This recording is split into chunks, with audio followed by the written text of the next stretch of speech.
Hello students, welcome back to Vishwanath classes. आज as per commitment in last lecture permittivity and relative permittivity लेकर आपके सामने आ गए। तो आज हम स्पेशली डिस्कस करेंगे कि परमिटिविटी क्या है, रिलेटिव परमिटिविटी क्या है, इस पर अच्छे न्यूमेरिकल्स करेंगे। तो स्टार्ट करते हैं हम अपना इलेक्ट्रोस्टैटिक्स का। आई थिंक लेक्चर नंबर 3 होगा, ठीक है। तो इलेक्ट्रोस्टैटिक्स का लेक्चर नंबर 3 स्टार्ट करते हैं और इन कमिंग डेज आपको पूरा का पूरा वीडियो मिल जाएगा इलेक्ट्रोस्टैटिक्स का। नॉट ओनली इलेक्ट्रोस्टैटिक्स का, ऑल चैप्टर्स का मिलेगा फिजिक्स का, but it will take some time, ठीक है। सो स्टार्ट करते हैं परमिटिविटी एंड इलेक्ट्रिक परमिटिविटी। क्या लगता है आपको क्या लगता है? नाम से जैसा ये दिख रहा है कि परमिटिविटी है, मतलब किसी चीज को ये परमिट करेगा, किसी दूसरे को परमिशन देगा कि जाओ भाई कर लो, बट ऐसा कुछ नहीं है। चलो आते हैं इसकी कहानी पर। सो परमिटिव, इससे पहले हम कूलॉम्स लॉ बताए थे, force of interaction between two charges क्या होता है, उसका कुछ फॉर्मूला हमने बताया था। आपको बताया था F is equal to K into Q1 Q2 by R square, ठीक है, डिस्टेंस का स्क्वायर। हाँ, यहाँ पर जो K है, K के बारे में हम बताए थे। K क्या होता है? Electrostatic force constant. और इलेक्ट्रोस्टैटिक फोर्स कांस्टेंट का वैल्यू भी हमने बताया था आपको 9 × 10⁹, ठीक है। और यूनिट क्या बनेगा आगे देख लेंगे, बट यहाँ पर लिख दे रहे हैं यूनिट क्या हो जाएगा, न्यूटन मीटर स्क्वायर पर कूलॉम्ब स्क्वायर, ठीक है। आते हैं, ठीक है। हाँ जी, तो अब यहाँ से हेयर K जो है ना इज इक्वल टू होता है अनदर कांस्टेंट आ गया 1/4 पाई एप्सिलॉन। एप्सिलॉन इसका नाम है EPSILON, एप्सिलॉन, ठीक है। सो 1/4 पाई एप्सिलॉन है। एंड फर्दर इसको हम आगे बढ़ाते हैं तो इस एप्सिलॉन को कहते हैं हम परमिटिविटी,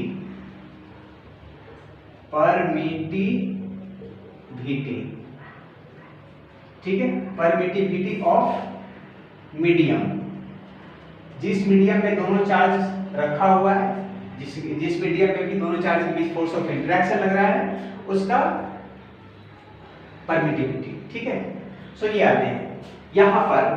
अब हम एयर की बात करें, यहाँ पर जो 1/4 पाई एप्सिलॉन है, इस एप्सिलॉन का value epsilon naught into epsilon R के बराबर होता है, ठीक है। सो यहाँ से जैसे हमने कूलॉम्स लॉ में बताया था, इसका मतलब ये हुआ, इसका जो फॉर्मूला बन गया, देखो तो इसके जगह पर क्या आया है, ये आया term epsilon naught into epsilon R. ये जो हमारा है क्या लिखे, परमिटिविटी ऑफ मीडियम लिख दिए। ये क्या हुआ, permittivity of air, permittivity of air कह लो, वैक्यूम कह लो, या फिर फ्री स्पेस कह लो, फ्री स्पेस। ये क्या है, ये है आपका रिलेटिव परमिटिविटी। इसको हम कैपिटल K से भी इंडिकेट करते हैं। सो ये है हमारा रिलेटिव परमिटिविटी,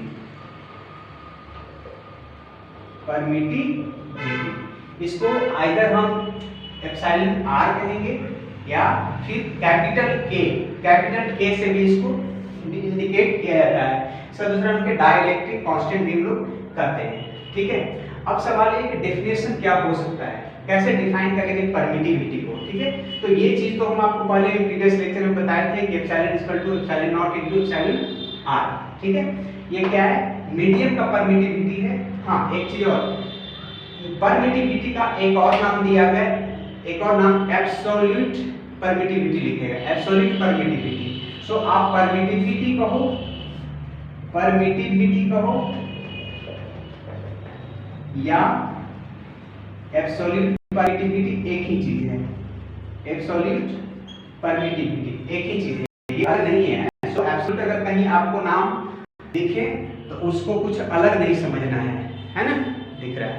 तो अगर कहीं आपको एब्सोल्यूट नाम का चीज लिखा हुआ है तो आपको उसको अलग समझना है, एक ही चीज है, ठीक है। तो चल इसको हम हटाते हैं यहां से। एयर का या फ्री स्पेस का इप्सिलॉन आर से नॉट से करते हैं। ये हो गया मीडियम का परमिटिविटी, एब्सोल्यूट परमिटिविटी कह सकते हैं, और ये हो गया रिलेटिव परमिटिविटी, ठीक है। तो यहां से क्या फॉर्मूला बन जाएगा, यहां से ये भी बन सकता है epsilon R is equal to epsilon by epsilon naught. ये क्या है, तो आप सिर्फ एप्सिलॉन को या फिर एप्सिलॉन के नीचे एम लगा सकते हैं, एम लगा सकते हैं, का मतलब मीडियम का, जिस मीडियम में दोनों चार्जेस को प्लेस किया गया है। अब आते हैं डिफाइन करते हैं परमिटिविटी क्या होता है। ये परमिटिविटी या फिर ये वो एयर का है, एक मीडियम अदर मीडियम को अलग चीज है, बट परमिटिविटी होता क्या है। तो आते हैं परमिटिविटी का डेफिनेशन की ओर। हाँ, नाम से ऐसा लग रहा है कि ये किसी को परमिट करेगा, दूसरे को परमिट करेगा, जाओ कर लो जो काम करना है, लेकिन ऐसा है नहीं, है बिल्कुल उल्टा चीज। वही हुआ, नाम रख दिया हीरो जैसा, एक्टर जैसा, और उसका काम है विलेन जैसा, ठीक है। या फिर नाम रख दिया मान के चलो कि राम, और काम करता है वो रावण जैसा, बस वैसा ही कुछ हमारा है परमिटिविटी भी है। नाम है राम जैसा बट काम है रावण जैसा। परमिटिविटी ये लग रहा है कि परमिट करेगा, बट वैसा है नहीं, ये क्या करेगा उसके बजाय, और ये उल्टा उसको परमिशन नहीं देगा, मतलब डिक्रीज कर देगा, ब्रेक कर देगा। क्या ब्रेक करेगा, दोनों के बीच इंटरेक्शन फील्ड को ब्रेक करेगा, ठीक है। सो इसको कह सकते हैं क्या है, प्रॉपर्टी ऑफ मीडियम। क्या है, property of medium, property of medium है, ठीक, which अलाउ तो करता है, अलाउ करता है, परमिट करता है, बट अपने पार्टिकल्स को, अपने फील्ड को परमिट करेगा कि जाओ और चार्जेस के बीच के इंटरेक्शन को रिड्यूस कर दो। So permittivity of medium, property of medium which allow या permit its own field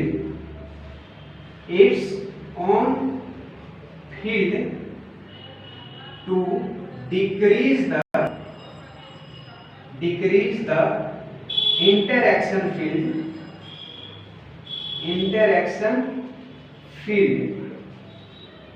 between the charges के बीच में इंटरेक्शन फील्ड को ब्रेक करेगा, ठीक है। हाँ, कहने का मतलब ये हुआ कि सपोज करो कि ये यहाँ पर चार्ज क्यू है और यहाँ पर एक चार्ज क्यू है, दोनों के बीच ये इंटरेक्शन फील्ड है, क्या होगा, अट्रैक्शन, आइदर रिपल्शन का हो या अट्रैक्शन का हो, दोनों फील्ड को ये डिक्रीज करेगा। तो यहाँ क्या होगा, as per this positive repulsion होगा। तो ये परमिटिविटी क्या है, ये प्रॉपर्टी मीडियम क्या करेगा कि अपने पार्टिकल्स को भेजेगा कि जाओ और इसके बीच का जो इंटरेक्शन है, इसके बीच का जो लव है, अगर नेगेटिव है पॉजिटिव है तो क्या हो गया, इंटरेक्शन हो गया, अट्रैक्शन मतलब इन द सेंस का लव को, ठीक है। तो इस लव को ये जा करके क्या कर देगा, ब्रेक कर देगा। सो कहने का मतलब कि वही कहानी है कबाब में हड्डी वाला, दो चार्जेस के बीच एक फील्ड बना, इंटरेक्शन का फील्ड ना, आइदर भले ही वो नहीं गया अट्रैक्शन हो या रिपल्शन हो, कहानी अलग है, बट एक फील्ड तो बना दो चार्जेस के बीच में, और फील्ड बना, और ये क्या किया, परमिटिविटी, ये जो नेचर है मीडियम का, ये जा करके उस इंटरेक्शन को डिक्रीज कर दिया। तो इसका काम है, जहां भी फील्ड बन रहा है वहां जाएगा और वो क्या हो रहा है, वो डिक्रीज कर देगा, उसको ब्रेक कर देगा, ठीक है। तो परमिटिविटी का मतलब आप सिंपल से समझिए, काफी सिंपल से शब्दों में कि ये मीडियम का प्रॉपर्टी है, ठीक है, जो कि इंटरेक्शन फील्ड को डिक्रीज कर देता है, ठीक। एक चीज और, ये ऐसे लिखे, इसको एक और तरीके से हम आपको डिफाइन कर रहे हैं, अनदर फॉर्म, ठीक है। चलिए यहां हम मिटाते हैं इसको, इसी को कुछ अलग शब्दों में कहें, इसीलिए कुछ इसी को कुछ अलग शब्दों में क्या है, इसको भी वैसे ही कहेंगे property of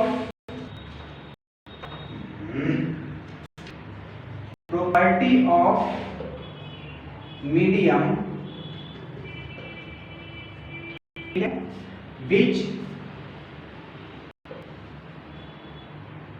which property of medium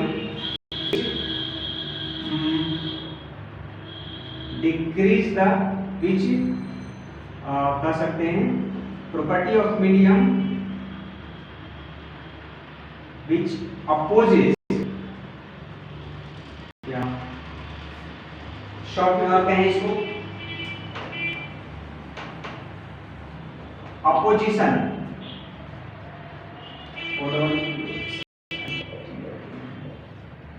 ठीक है, opposition of the formation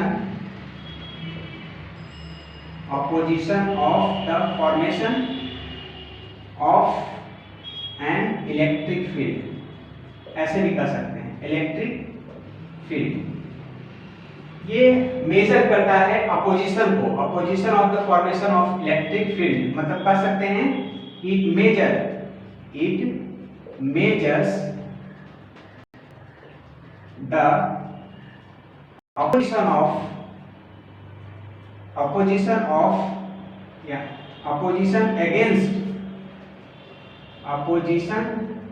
against the formation of an electric field। इसको हम ऐसे भी दूसरे वर्ड्स में कह सकते हैं, परमिटिविटी को डिफाइन कर सकते हैं क्या, it measures the opposition against the formation of an electric field, तो ये भी इसको कह सकते हैं।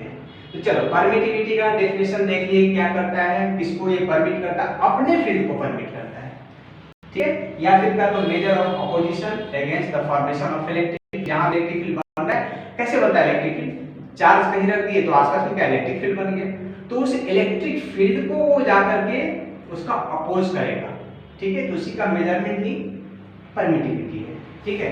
चलो डिफाइन तो कर दिए, डेफिनेशन तो आ गए, अब हम पढ़ते हैं ऐसा यूनिट क्या बनेगा, यूनिट्स क्या बनेगा, डायमेंशन क्या बनेगा, एप्सिलॉन का है ना, मतलब कि परमिटिविटी का यूनिट क्या बनेगा, डायमेंशन क्या बनेगा, और आफ्टर दैट हम कुछ न्यूमेरिकल्स कर लेंगे, ठीक है तो छोटा सा चैप्टर टॉपिक काफी इंपॉर्टेंट है, ठीक है।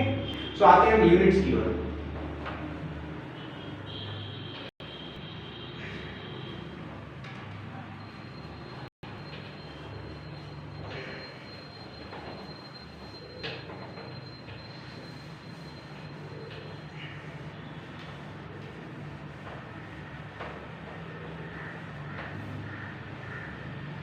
ठीक है, चलो ये F इज इक्वल टू हमारा फॉर्मूला था K into Q1 Q2 by R square, ठीक।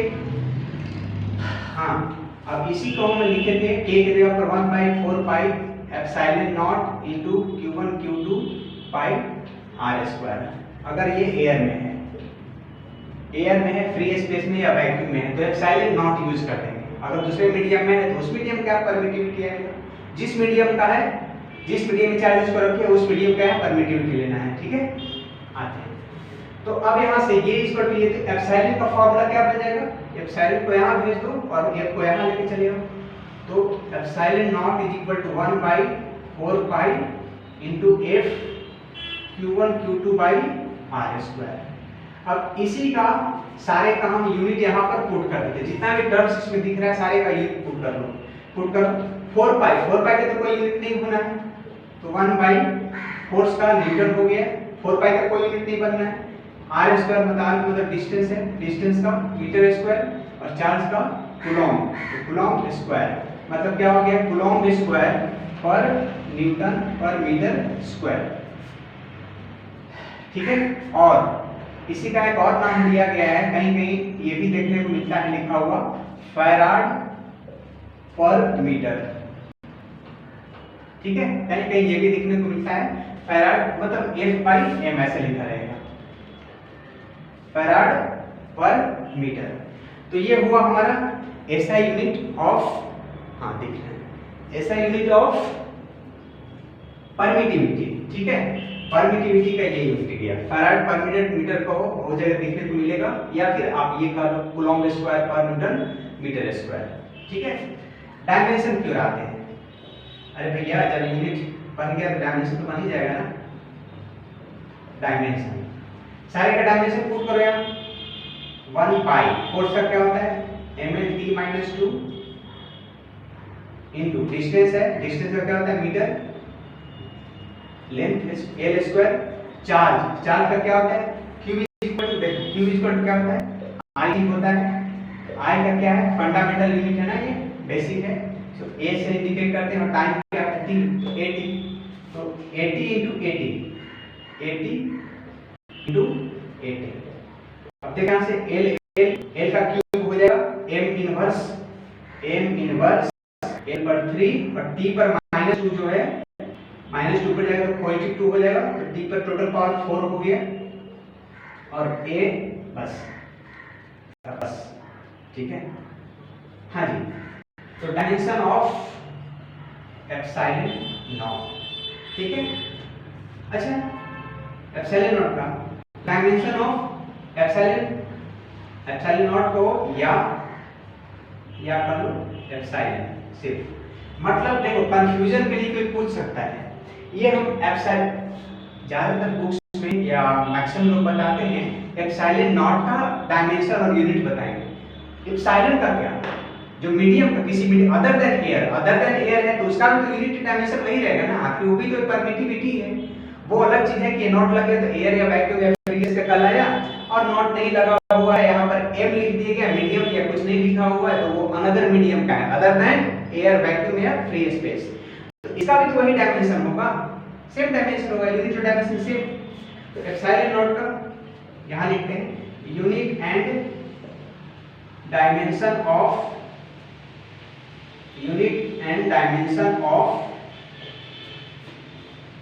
एप्सिलॉन, या कर लो इसको ऐसे भी। ठीक है, तो क्या होगा सेम रहेगा, जो same as epsilon naught. Epsilon naught का जो हमारा यूनिट एंड डायमेंशन है वही इसका भी डायमेंशन होगा। ठीक है, बट रिलेटिव परमिटिविटी जो है हमारा या डाइलेक्ट्रिक वहां पर कुछ अलग होगा। ठीक है, तो हम अभी देखते हैं यूनिट एंड डायमेंशन एप्सिलॉन का क्या होता है और एप्सिलॉन नॉट का क्या होता है। ठीक है, ये हमारा यूनिट हुआ कैसा सिस्टम या फिर फैराड पर मीटर को एप्सिलॉन का यूनिट एप्सिलॉन है ना, और डायमेंशन यहाँ पर निकाल लिए, डायमेंशन यहाँ पर निकाल लिए। ये जो एप्सिलॉन नॉट का वही हमारा एप्सिलॉन का भी होगा मीडियम का अदर देन एयर। ठीक है, अब हम आगे बढ़ते हैं रिलेटिव परमिटिविटी को। कहाँ गया मेरा मिटाने वाला,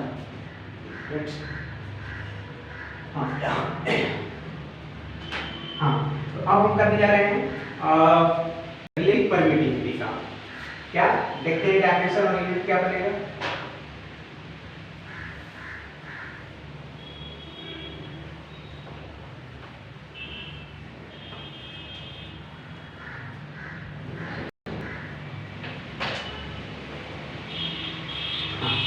तो आते हैं, ये फॉर्मूला मेरे पास है एप्सिलॉन नॉट इनटू r। ठीक है, यहाँ से फॉर्मूला क्या बना दिस बाई दिस। ठीक है, इसका यूनिट क्या होगा वही है क्या जो यहाँ लिखे थे कूलम्ब स्क्वायर पर newton metre square, coulomb square पर न्यूटन मीटर स्क्वायर। इसका क्या यही यूनिटलेस मतलब रिलेटिव परमिटिविटी या डाइलेक्ट्रिक कांस्टेंट कैपिटल के है ना। बहुत जगह देखो यहाँ पर लिखा हुआ डाइलेक्ट्रिक है ना, कैपिटल के भी इंडिकेट किया जाता है डाइलेक्ट्रिक कांस्टेंट को, या फिर ये है हमारा एप्सिलॉन r है ना। ई नहीं पढ़ लेना, ई आर नहीं पढ़ेंगे, एप्सिलॉन r ई नहीं है वो। ठीक है, बहुत से बच्चे कंफ्यूजन में उसको ई पढ़ लेते हैं। तो कैपिटल के या फिर एप्सिलॉन r इज इक्वल क्या है यूनिट लेस है।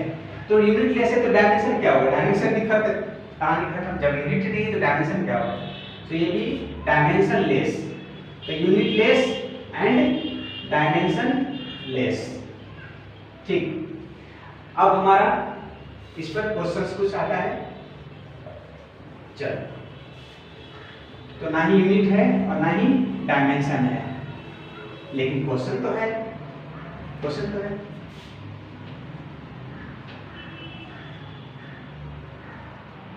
चलो, अब इसी पर हम क्वेश्चंस करने जा रहे हैं, ठीक है।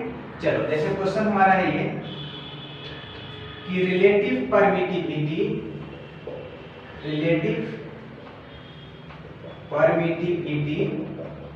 ऑफ, क्या ले लें, वाटर ले लें, वाटर जो कि एक मीडियम है ना। वाटर बताने के लिए बोलते क्या कि वाटर मीडियम है। Water is 81। एक्चुअली इसका अलग अलग टेम्परेचर पर ना मैं बता दूं कि वाटर का ना अलग अलग टेम्परेचर पर अलग अलग इसका परमिटिविटी होता है, बट ऑन एवरेज हम 81 80.1 या 2 होता है समथिंग, उसको हम राउंड ऑफ करके 81 ले रहे हैं, ठीक है। So relative permittivity of water is 81। Find करना है आपको, फाइंड करना है ये एप्सिलॉन ऑफ वाटर, ठीक है। तो बताओ क्या हो सकता है, सिंपल सा फॉर्मूला है, फॉर्मूला बेस्ड है, इसमें कुछ है करना नहीं, ठीक है। तो कैलकुलेट परमिटिविटी ऑफ लिक्विड, कितना आ जाएगा बताओ। रिलेटिव परमिटिविटी दिया हुआ है 81, तो हम मल्टीप्लाई कर दो, कहानी खत्म है, ठीक है। तो बताओ यहाँ से फॉर्मूला पुट करो, तो एप्सिलॉन ऑफ एनी मीडियम जो कि हमारा लिक्विड है, वो मीडियम है, is equal to E naught into 81, ठीक है। तो इसको यहाँ से सॉल्व करो, क्या आ जाएगा 81 टाइम्स ऑफ एप्सिलॉन। और ये तो पता है ना आपको वैल्यू इसका 8.85 इंटू 10 टू द पावर -12, मतलब इससे 81 से मल्टीप्लाई कर दो तो हमको उस मीडियम का, यहाँ जो खास करके लिक्विड है वाटर, तो वाटर का हमको परमिटिविटी पता चल जाएगा, परमिटिविटी ऑफ वाटर, क्योंकि हम एम करके लिख दिए मीडियम, ठीक है। सो रिलेटिव परमिटिविटी यहाँ पर दे दिया था, तो पूछा था कि उसका ये उस मीडियम का परमिटिविटी क्या होगा। नेक्स्ट क्वेश्चन है relative permittivity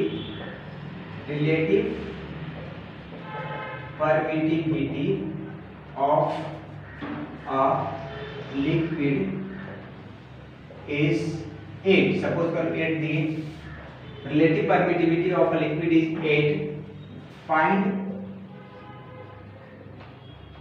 permittivity of that liquid, ठीक है। चलो हलवा सवाल है, फॉर्मूला पर आओ। लिक्विड है, इसको एम लिख देते हैं medium, is equal to epsilon naught into R, ठीक है। आगे बढ़े, वैल्यू रिलेटिव परमिटिविटी कितना दे रखा है, 8 दे रखा है, तो 8 हो गया इनटू 8, तो आ गया हमारा मीडियम का जो परमिटिविटी हो गया 8 टाइम्स ऑफ एयर। मतलब मान के चलो कि ये जो है ना एप्सिलॉन जो मीडियम का है, किसी another medium other than air always greater than permittivity of air या फ्री स्पेस, ठीक है, ऑलवेज ग्रेटर देन एयर और फ्री स्पेस, ठीक है। चलो, तो ये इस पर बेस्ट क्वेश्चन है कि ईयर दे देगा तो ये पूछेगा, या फिर ये दे देगा तो ये पूछेगा, तो सिंपल सा चीज है, इस तीन में से कोई भी दो चीजें दे दिया वो पूछ दिया, ठीक है। चलो,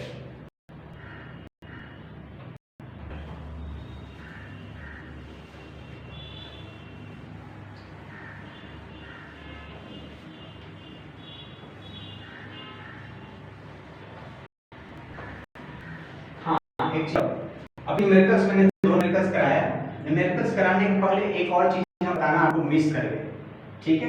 सो मिस कर गए तो अभी हम उसको फिर से खत्म कर लेते हैं, ठीक है। तो आते हैं, एक चीज और क्या बताना है।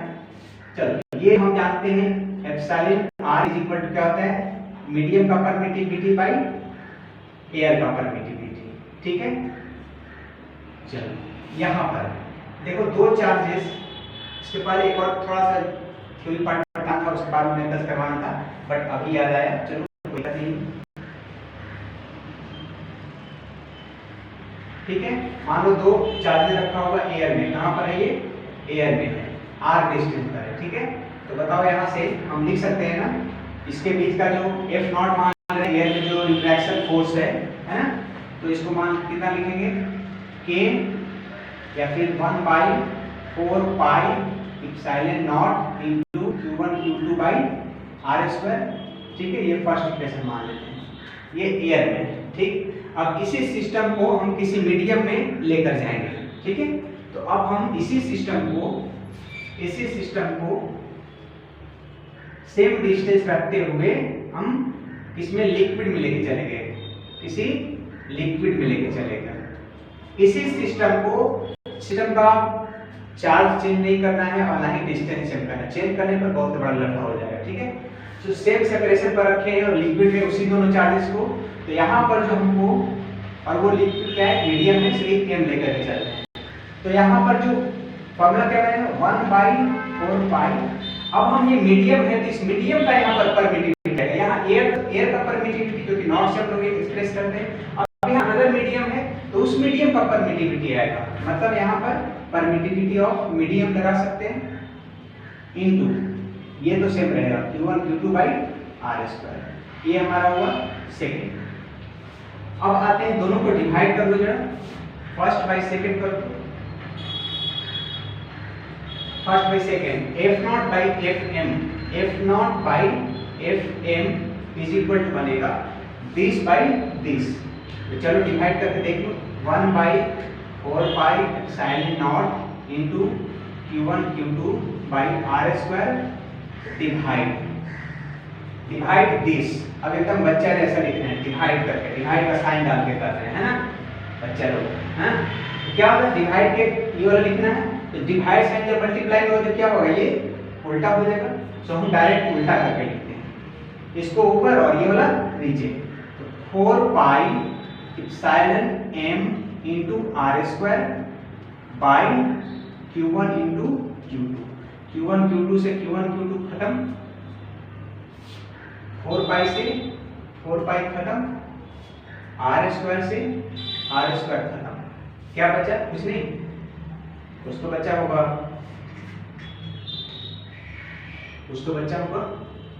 ये एप्सिलॉन m मीडियम का परमिटिविटी बाई एयर का परमिटिविटी, मीडियम का परमिटिविटी बाई एयर का परमिटिविटी, मतलब कि हमको जो आया, forces in air by forces in medium is equal to, हाँ, forces in air by forces in medium is equal to आया दिस बाई दिस। और इसको क्या करते हैं हम लोग, इसी को तो रिलेटिव परमिटिविटी बोलते हैं ना, इसी को तो हम रिलेटिव परमिटिविटी बोलते हैं। मतलब कि हम रिलेटिव परमिटिविटी का एक और चीज लिख सकते हैं यहाँ पर, इक्वल टू करके क्या लिख सकते हैं, FO by FM not by m,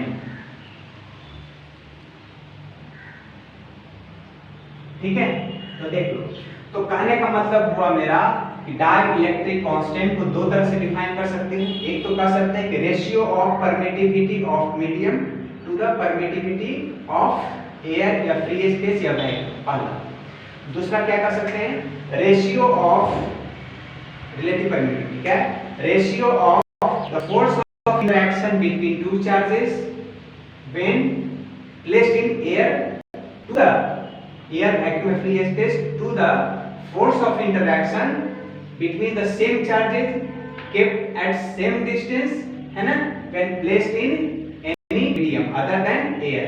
मतलब कि एयर में जो force of interaction है between two charges placed at a certain distance, और उसी दोनों का किसी another medium में जो force of interaction है keeping the distance and charge same, इस दोनों forces का ratio होता है epsilon r, मतलब रिलेटिव परमिटिविटी या डाइइलेक्ट्रिक कांस्टेंट, इसको एक बार आपको क्या बताए हैं, कैपिटल L से K से इंडिकेट करने के लिए, कैपिटल K से इंडिकेट करने के लिए।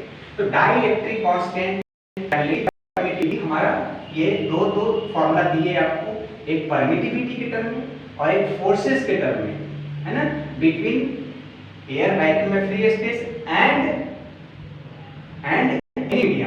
अदर देन एयर, वैक्यूम या फ्री स्पेस होना चाहिए, दैट्स ऑल। तो यूनिट क्या है, तो देखो ना यार, या तो यहाँ से पता चल रहा है कि ये भी न्यूटन में फोर्स है, ये भी न्यूटन, न्यूटन खत्म, कोई काम रहा ही नहीं, यूनिट लेस, जब यूनिट लेस तो डायमेंशन लेस, ठीक है।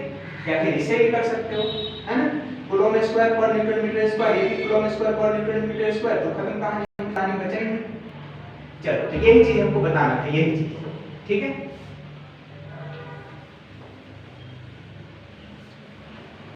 उसके बाद कमिंग बैक टू न्यूमेरिकल्स, अब हमारा फिर से न्यूमेरिकल पार्ट स्टार्ट होता है। तो आपको क्या पता है कि मीडियम का जो परमिटिविटी है वो एयर का और फ्री रिलेटिव का दोनों के प्रोडक्ट होता है ना, ठीक।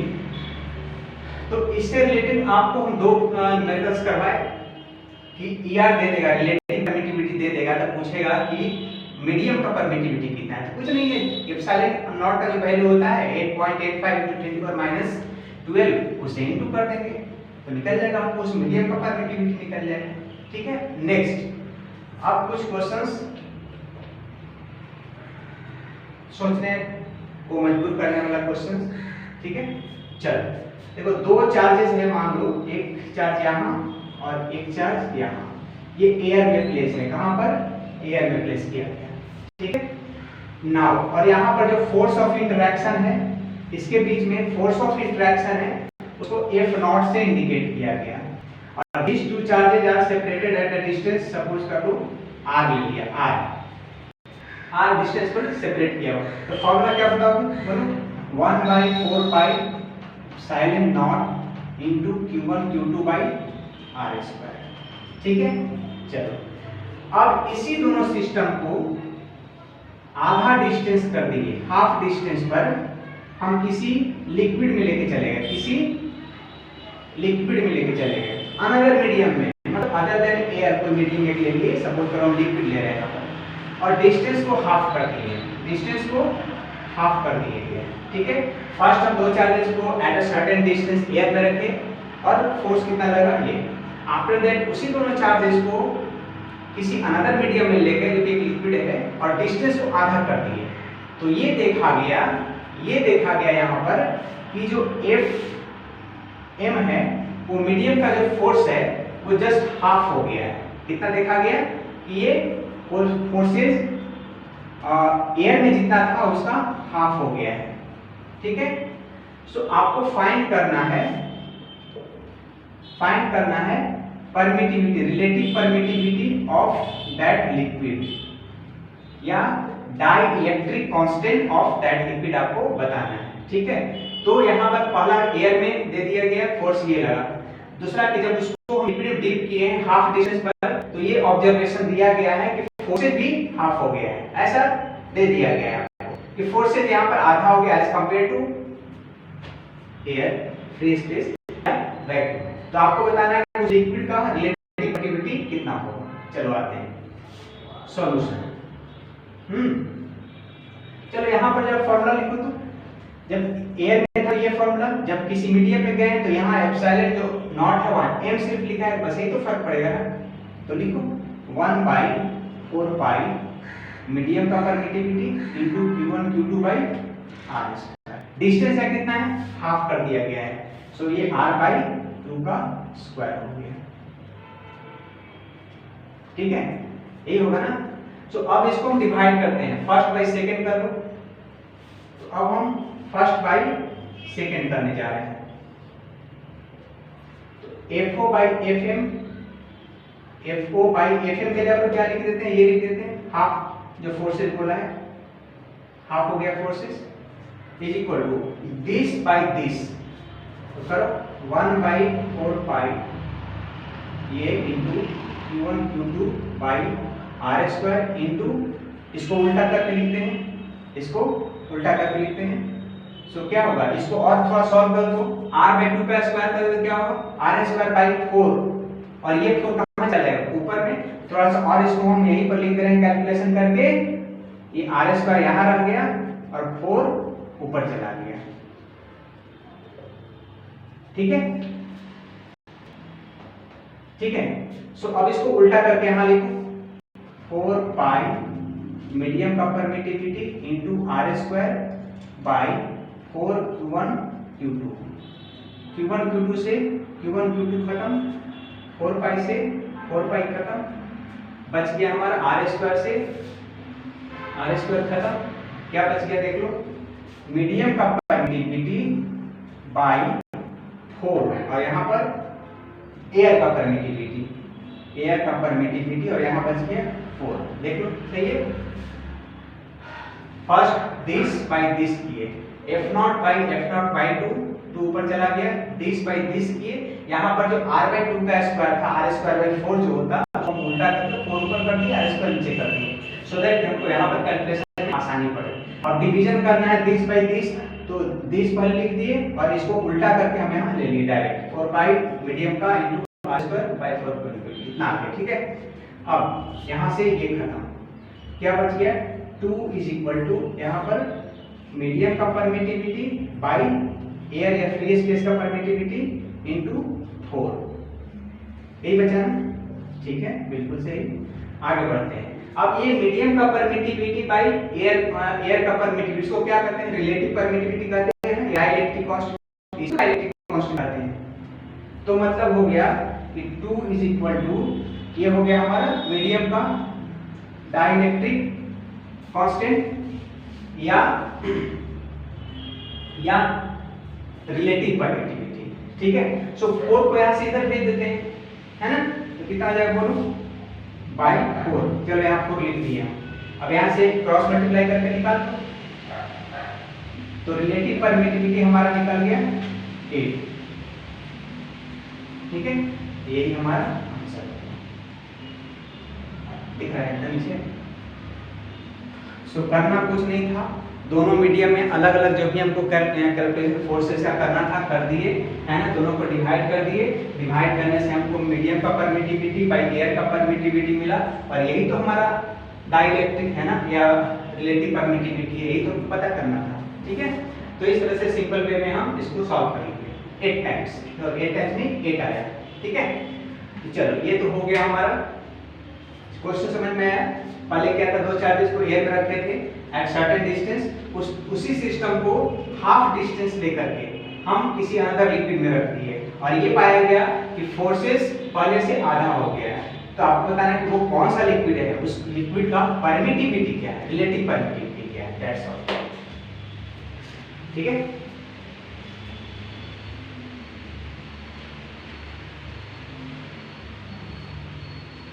चले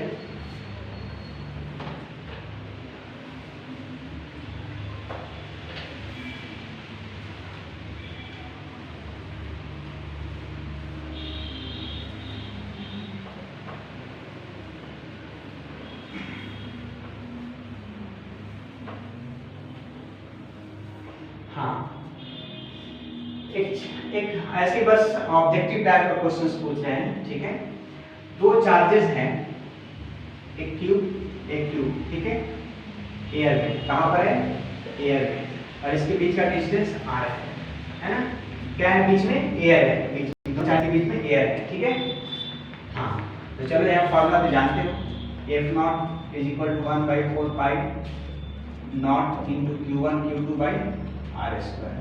ठीक है, जानते हो फॉर्मूला। अब क्या किया गया, सिंपल क्वेश्चन है, सोचो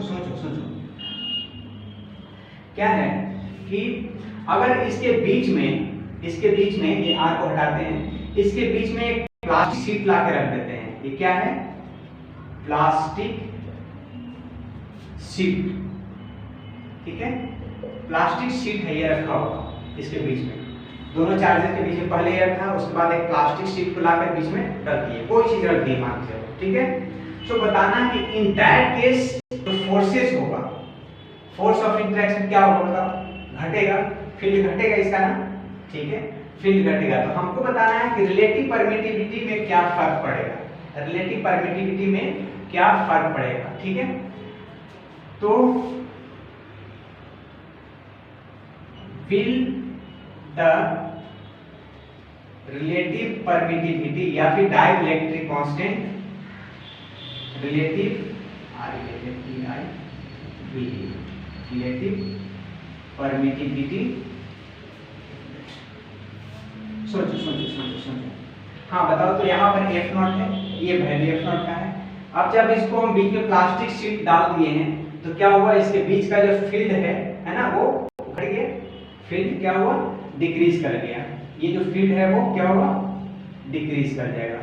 अरे पहले पूरा सिर्फ एयर ही था, फोर्स लग रहा था मस्त, है ना, इंटरेक्शन फोर्स लग रहा था मस्त, आइदर अट्रैक्शन का है, रिपल्शन का है, depending upon the nature of charges. लेकिन बीच में आप कुछ दूसरा चीज आती है, क्या हो गया, लाने से इंटरेक्शन फील्ड घट गया, ठीक है, देखिए डिक्रीज कर दिया, सिंपल सा चीज है ना।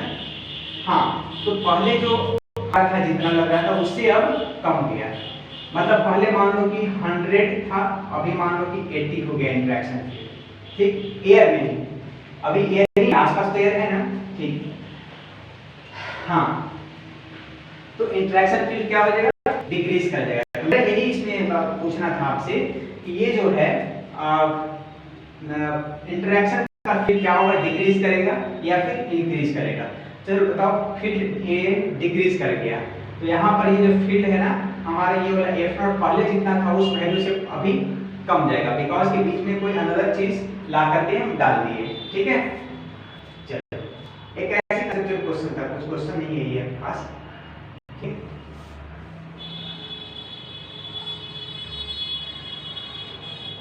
इसको बताते हैं। अब एक मेजर क्वेश्चन है, काफी अच्छा सा क्वेश्चन है, अब उस क्वेश्चन पर हम लोग फोकस करेंगे, ठीक है।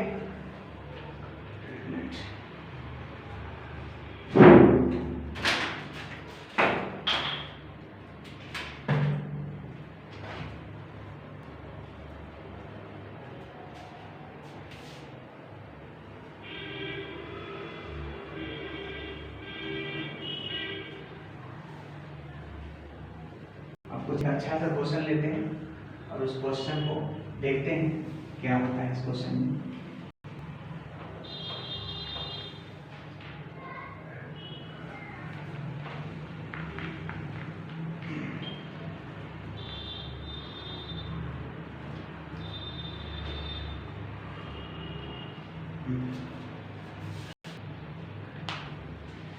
हाँ जी, तो मेरा कहने का मतलब है कि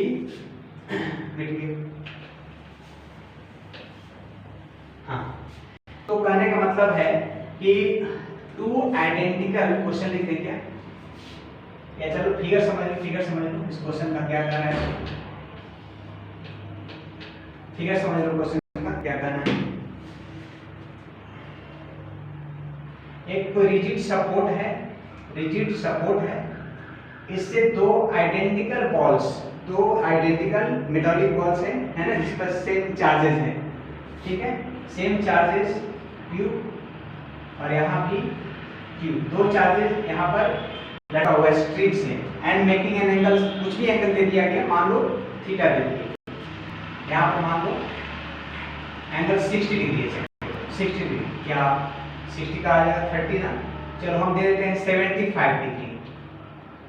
अब बच्चे ये सोचेंगे 75 डिग्री दे दिए तो अब एंगल्स का लफड़ा होगा, हम 40 डिग्री दे देंगे, 31 डिग्री दे देंगे, कुछ भी दे सकते हैं। देखो क्या कहानी है इसमें एंगल्स का। 75 डिग्री सपोज कर दे दिए, इस दोनों के चार्जेस के एंगल्स के बीच, दोनों स्ट्रिंग है उसके पीछे, और एंगल्स हम क्या फोर्स ऑफ रिपल्शन लगेगा और आफ्टर दैट हम ऐसे भाग करके फिर रुक जाए, और उस केस में दोनों स्ट्रिंग है सेम लेंथ का, उसके पीछे एंगल दे दिया गया 75 डिग्री, ठीक है। हाँ जी, अब इसी सिस्टम को हम किसी लिक्विड में इमर्ज कर देंगे, इसी सिस्टम को हम किसी लिक्विड में इमर्ज कर रहे हैं, डुबो रहे हैं, ठीक है। तो आपको बताना है इसमें, फाइंड जो करना है ये इमर्ज्ड इन लिक्विड, ठीक है। तो आपको जो करना है फाइंड जो आपको करना है, क्या करना है, रिलेटिव परमिटिविटी ऑफ लिक्विड।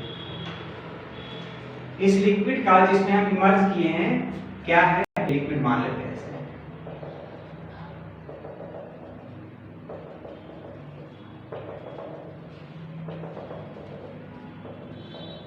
ठीक है जी, दिख रहा है ना, दिख रहा है, देखिए लिक्विड पानी जैसा दिख रहा है क्या? हाँ फर्स्ट क्लास दिख रहा है। हाँ जी, तो अब बताना है आपको कि ये जो लिक्विड हम डाले हैं, है ना, इसका रिलेटिव परमिटिविटी क्या है। ठीक है, चलो आते हैं। हाँ जी, यहाँ पर ये स्ट्रिंग है तो स्ट्रिंग में टेंशन होगा T। ठीक है, आपको टेंशन नहीं होना चाहिए क्वेश्चन देख करके। ठीक है, स्ट्रिंग में टेंशन है। ठीक है, चलो अब क्या करते हैं, इसका बताओ, इसका मास है, सॉरी चार्ज है, तो कुछ तो मास होगा इसका, तो इसका मास हम नीचे की ओर, ऊपर की ओर मास ऊपर नहीं ना, मास हमेशा नीचे। तो इस पर वेट कितना लग रहा हो, फोर्स mg, फोर्स कितना डाउनवर्ड mg लग रहा हो, वेट mg हो। अब ये टेंशन को हम कंपोनेंट्स में ब्रेक करते हैं। ये तो 11th क्लास में ना कंपोनेंट ब्रेक करना, चलिए आप जानते हैं। यहाँ पर एक ऐसे आएगा और एक इधर जाएगा।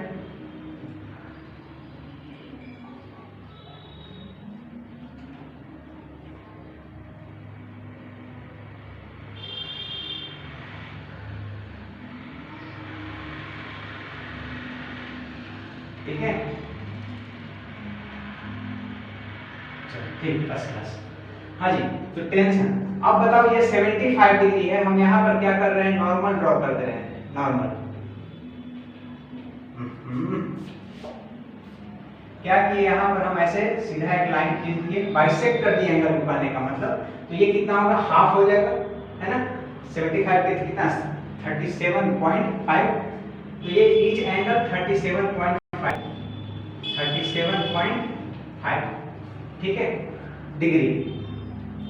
देखो ऐसा एंगल आ रहा है 37.5, वैल्यू अगर लेंगे तो हालत तो खराब होगा, बट देखो क्या इसमें गेम है, टेंशन T, तो यहाँ जितना एंगल होगा अल्टरनेट एंगल, है ना, क्या ये यहाँ जो ये अल्टरनेट एंगल, ठीक है। सो यहाँ भी same angle, suppose for present suppose कर लो कि यहाँ पर एंगल कितना है, इस एंगल को 37.5 डिग्री जो आया है इसको हम थीटा मान रहे हैं, और यहाँ भी एंगल सेम है जी 75 डिग्री का। इस तरह से प्लेस किया गया है कि लिक्विड में भी जाकर के वही एंगल बन रहा है। ठीक है, हाँ तो पहले यहाँ पर हम बात कर रहे हैं, वहां आएंगे बाद में। चलो तो ये थीटा है, अब सुनो तो ये t है, तो इस t का कंपोनेंट क्या आ जाएगा, ये component t cos theta, t cos theta जाएगा ना, और ये वाला क्या होगा, t sin थीटा, जिसके साथ एंगल बना वो cos में और जो दूसरा वाला बचा वो sin में। ठीक, अब यहाँ से क्या देखने से लग रहा है कि t cos थीटा को कौन मैनेज किया, mg, और t sin थीटा को कौन मैनेज करेगा, ये क्या इसको रिपेल करेगा ना, तो इलेक्ट्रोस्टैटिक फोर्स तो लगेगा ना, इलेक्ट्रोस्टैटिक फोर्स तो लगेगा, तो ये इलेक्ट्रोस्टैटिक्स F नॉट एयर में है ना, तो यहाँ से देखो तो F नॉट किसके बराबर, t sin थीटा, तो t sin theta equal to लिखेंगे F नॉट। ठीक है, ये फर्स्ट इक्वेशन हम मान लिए। ठीक है, ये छोड़ो इक्वेशन। दूसरा इसमें आते हैं, ऊपर नीचे क्या है, t cos थीटा कंपोनेंट ये cos theta equal to mg। अब डिवाइड करो तो t से t खत्म, sin by cos tan theta equal to क्या हो गया, f नॉट बाय mg। इसको हम यहाँ से फर्स्ट मान लिए। ठीक है, अब हम लिक्विड की ओर बढ़ते हैं। यहाँ पर इसका भी कंपोनेंट ब्रेक करेंगे वैसे ही, आ जाओ यहाँ पर करते हैं।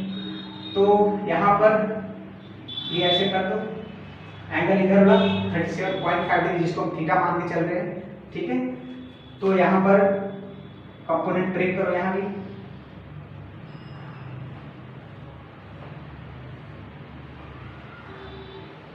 हाँ, तो ये तो रिपल्सन वाला होगा, इधर मीडियम में रिपल्सिव फोर्स है 8 m लिखेंगे, एयर तो है नहीं ना, अदर मीडियम में लिक्विड है अदर देन एयर। चलो अब यहाँ पर टेंशन इसमें मान लो कि T डैश है, T डैश क्या है कि वहां एयर था, तो एयर में कुछ उस स्ट्रिंग में टेंशन क्रिएट होगा और यहाँ पर कुछ और टेंशन होगा, बिकॉज कि अनदर मीडियम है ना, तो T डैश मान लिए, और जितना यहाँ पर एंगल वही यहाँ भी रहेगा। सपोज करो ये 37.5 डिग्री ना, उसको हम क्या मान के चल रहे हैं, थीटा मान के चल रहे हैं, तो ये क्या हो जाएगा, T डैश cos थीटा दिख रहा है। तो अब vertical component T dash cos theta, ठीक है। इसको हटा के और थोड़ा लिख रहे हैं बड़ा, है ना, क्या हो जाएगा t डैश cos थीटा, और नीचे में तो आपको पता है कि हमेशा mg रहेगा, तो ये वाला क्या हो जाएगा इस तरफ का component t dash sin theta, t dash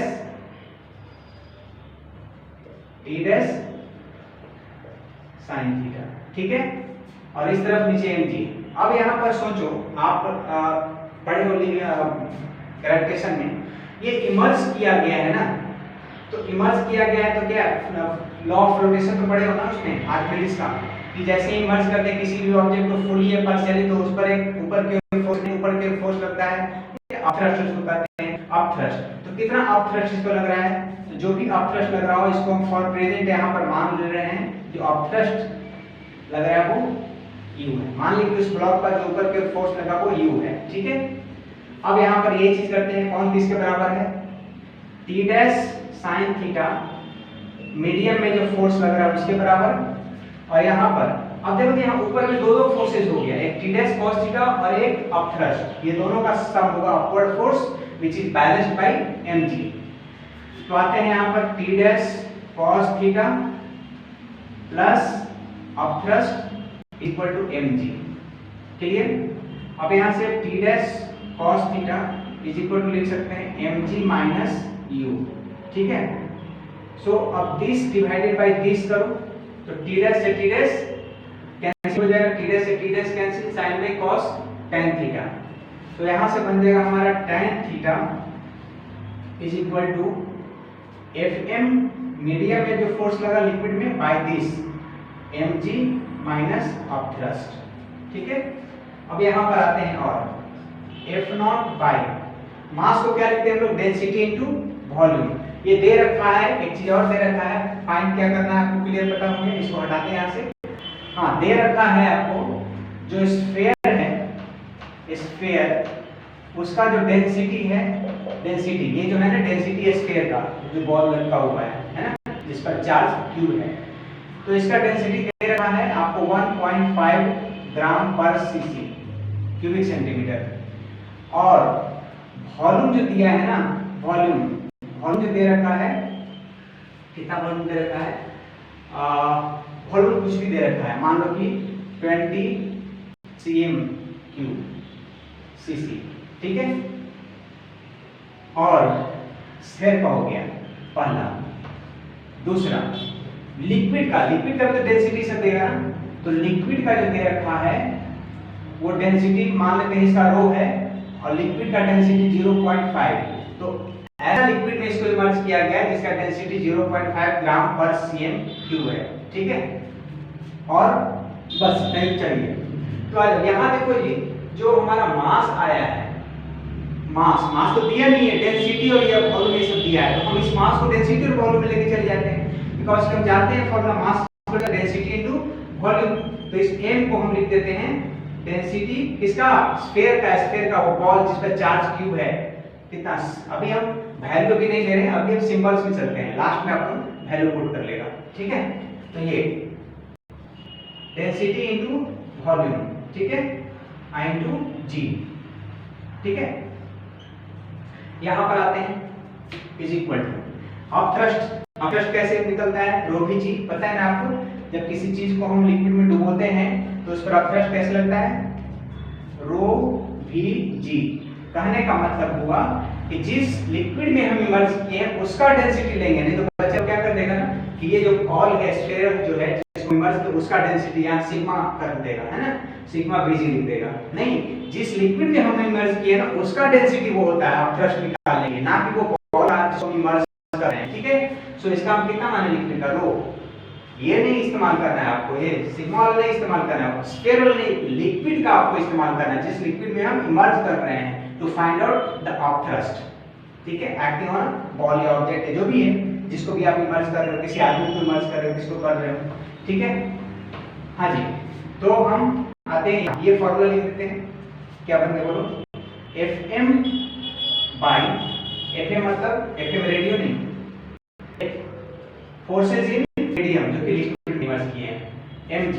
हाँ, ये किसका मास है, स्फीयर का मास है ना, तो मास के जगह पे क्या लिख सकते हैं, डेंसिटी तो वो लिख सकते हैं ना, और डेंसिटी कितना है, ऑब्जेक्ट है ना, स्फीयर का मास है, तो स्फीयर का डेंसिटी टू वॉल्यूम, तो स्फीयर का कितना density, this, and to volume this, ठीक है, वॉल्यूम है ठीक। फिर तो इसको मास को भी चेंज कर देते हैं, डेंसिटी टू वॉल्यूम, मास तो कहीं कुछ दे रखा नहीं ना आपको, जो भी दे रखा है डेंसिटी और वॉल्यूम सब लिक्विड का बताया, लिक्विड स्फीयर का मास नहीं बताया, तो मास को डेंसिटी टू वॉल्यूम चेंज कर लेंगे, जैसे ही आपने चेंज कर लिया, क्या भी मास को हटाते हैं, तो आइए मास को क्या कहें, डेंसिटी, किसका डेंसिटी, लिक्विड का, तो डेंसिटी इनटू वॉल्यूम इनटू जी भी है, माइनस ऑफ थ्रस्ट का क्या बताया आपको, रो भी जी, मास के जगह पर हम डेंसिटी इनटू और वॉल्यूम ना बॉक्स, ठीक है, माइनस रो भी जी। अब जरा यहां पर आओ, ये फर्स्ट इक्वेशन में tan थीटा का ये फॉर्मूला है, फर्स्ट ये वाला है ना, यहां नीचे लिखे यही है फर्स्ट फॉर्मूला, ठीक है, और ये हमारा सेकंड है। तो फर्स्ट और सेकंड इक्वेशन, फर्स्ट में है tan theta equal to f naught by rho भी जी नहीं सिग्मा भी जी, और tan थीटा यहां आया है दिस, तो दोनों तरफ लेफ्ट में tan थीटा, लेफ्ट में tan theta, right left part equal, तो राइट पार्ट हम इक्वल करेंगे, तो अब हम ऊपर फिगर को मिटाते हैं और कैलकुलेशन करते हैं, ठीक है, मिटाए इसको ऊपर,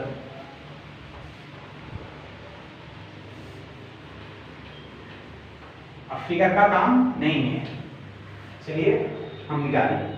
सो अब फर्स्ट बाय सेकंड करते हैं, ठीक है, तो क्या tan थीटा कर दो, क्या बन जाएगा, बोलो, इधर से है f not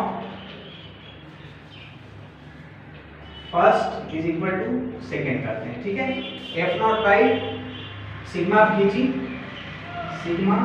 vg is equal to, second वाला में आ जाओ, fm by sigma vg minus rho vg, ठीक है, कुछ कटेगा क्या, g g g v तो f नॉट बाई सिग्मा, 6 में यदि सिग्मा है, f not by sigma is equal to fm by sigma minus rho, fm by sigma minus rho. चलो अब हम वैल्यू पुट करेंगे, है ना, अब वैल्यू पुट करेंगे, बीच में ज्यादा वैल्यू पुट करने से ना लफड़ा हो जाता है कैलकुलेशन का, है ना, कचरा हो जाता है, बैंड बच जाता है, इसलिए कोशिश करो कि जो भी वैल्यूज पुट करना है लास्ट में पुट करेंगे, ठीक है। सो अब यहां पुट करो, सिंपल से हमको निकालना क्या था, relative density of that liquid in which system has been emerged, ठीक है।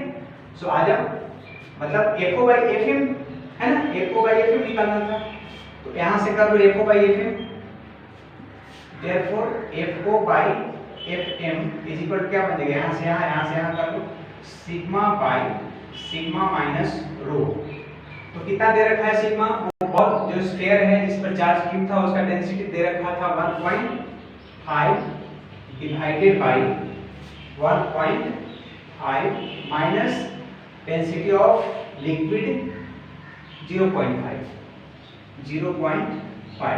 माइनस करो, कितना हो गया, खत्म, मतलब 1.5 आ गया, ठीक है। सो हमारा निकल गया, यही तो है ना, यही हमारा रिलेटिव परमिटिविटी होता है ना, रिलेटिव परमिटिविटी का क्या फॉर्मूला लिखे थे हम, रिलेटिव परमिटिविटी या डाइलेक्ट्रिक कांस्टेंट जो कैपिटल के है, इसको क्या लिखेंगे आपको, sigma by sigma epsilon by epsilon naught, ठीक है, मीडियम का परमिटिविटी बाय ये है इज इक्वल टू, एक और फॉर्मूला फोर्स के टर्म में लिखे थे ना, F नॉट बाय Fm, यहाँ m ले लेते हैं, ठीक है, ये लिखे थे ना, तो देखो F नॉट बाय Fm आया कि नहीं, जिसको हम रिलेटिव परमिटिविटी तो कहेंगे ना, ये डाइलेक्ट्रिक कांस्टेंट, तो हमारा ये तो निकालना था, डाइलेक्ट्रिक कांस्टेंट तो पूछे थे आप, तो कितना आ गया 1.5, यही आंसर होगा, F naught by Fm dielectric constant, F naught by Fm करती, हम इससे भी डाइलेक्ट्रिक कांस्टेंट निकाल सकते हैं, बट हमको ये तो मीडियम का दिया नहीं था ना, दे दिया रहता तो इतना कुछ करना ही नहीं था, ठीक है। हाँ, तो कहने का मतलब ये कुछ क्वेश्चन था जो सोचने को मजबूर किया, ठीक है। सो पहले जो एयर में था, है ना, एयर में हमने उसका कंपोनेंट ब्रेक किया टेंशन का ब्रेक करने के बाद कौन किसके इक्वल होता है ये किया, उसके बाद फिर इक्वेशन ला दिया, है ना। हमको डायरेक्ट मास नहीं दिया था, इसलिए मास डेंसिटी टू वॉल्यूम में चले गए लेकर के, मास नहीं दे रखा था इसलिए हम डेंसिटी टू वॉल्यूम के चक्कर में गए थे। यहाँ पर अब थ्रस्ट आ गया, अब थ्रस्ट जब डूबो में तो फोर्स तो लगेगा, ऊपर जो टेंशन वाला T dash cos theta end of thrust add कर दिए, वहां से इक्वेशन बन गया डिवाइड tan थीटा इक्वल है तो लेफ्ट इक्वल है तो राइट पार्ट इक्वल कर दिया, राइट इक्वल करके ये इक्वेशन मिल गया हमको। इसमें ये इक्वेशन मिल गया, क्या क्या काटा, काटने के बाद ये छोटा सा बच गया छोटू, है ना, छोटू बच गया। उसके बाद जो भी वैल्यू करना है आप कर दिया, में हमारा 1.5 dielectric constant of that liquid in system has been, ठीक है। चलो ये क्लियर हुआ और ये इसी के साथ हमारा आज का लेक्चर पार्ट खत्म होता है। एक छोटा सा टॉपिक था जो कि परमिटिविटी एंड रिलेटिव परमिटिविटी क्या होता है, सो इसके बारे में मैंने आपको बताया। नॉट ओनली दैट, उससे रिलेटेड कुछ क्वेश्चंस भी करवाए ताकि आपका अच्छा कंसेप्ट क्लियर हो सके, ठीक है। और नेक्स्ट लेक्चर में मिलते हैं हम आपके लिए एक और टॉपिक लेकर के, इलेक्ट्रिक फील्ड क्या होता है, ठीक है। बहुत ही इंटरेस्टिंग टॉपिक है, इलेक्ट्रिक फील्ड के बारे में डिस्कस करेंगे बहुत ही जल्द नेक्स्ट लेक्चर में। तब तक के लिए ट्राई करते रहें। All the very best.